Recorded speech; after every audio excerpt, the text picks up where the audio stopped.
safina ce ku sake shiri. Nawa masoya ne da me kaɗan soyayya dokun rige. Kuma ku gaisuwa yan gurab na musamman ce ku sake shiri. Masoyan shan su alala da bi kai na masoyan suke. To bismillah Allahu zan sa farko tun da shi ke mini. Shi ne dare yayi rana dole marinsa ba mai tuni. Kai na rige Allah lamiyar da in nai laifi ka yafe mini. Hanyoyin ka buɗa mini a gare ka buwa ya roƙo nake.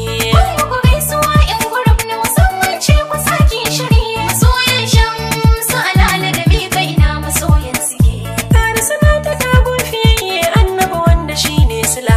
Dana amina daga abdulla gare mu gwarai ya zan fitila. Sali sabban sakan addini na su kai wahala. Dan tasilar sa kai duniya abban fatin mashi zan rike. Kuma ku gaisuwa yan gurab na musamman ce ku sake shiri. Masoyan shan su alala da bi kai na masoyan suke. Ni muku tambara yan gurab na wasaf sai ku fito ku tara. Shamsu alala ne musoyin ku silar ku na hau bagen girgira. Kun ci so da gauna miwa juna babatin yaudara.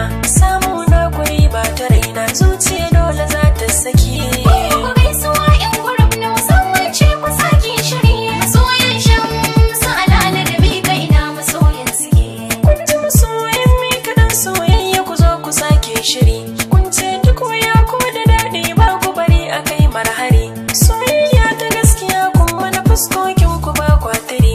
Kun faɗi gaskiyar magana kun ce kai na maza kun hage. Kuma ku gaisuwa yan gurab na musamman ce ku sake shiri. Masoyan shan su alala da bi kai na masoyan suke. Bambancin mu da ku suna nema je batun ɗaukaka. Mu ma 'yan adam ne kamar ku alkhairan ku za mu riga. Sannan mi ta fata na kyakkyawan ƙarshen mu duka. Mi haƙuri amana idan mun da muke gummari ba take. Kuma gaisuwa yan gurab na musamman ce ku sake shiri. Masoyan shan su alala da bi kai na masoyan suke. Mi kana da na wadan soyayya ba ka fishi na sani. Angon binta dan tarjama ta ina manta kana mintini.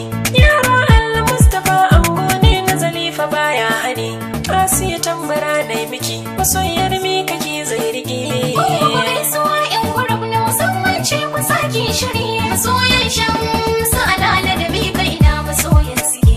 Alasan zakin soyayya angon ga salamatu na tuna.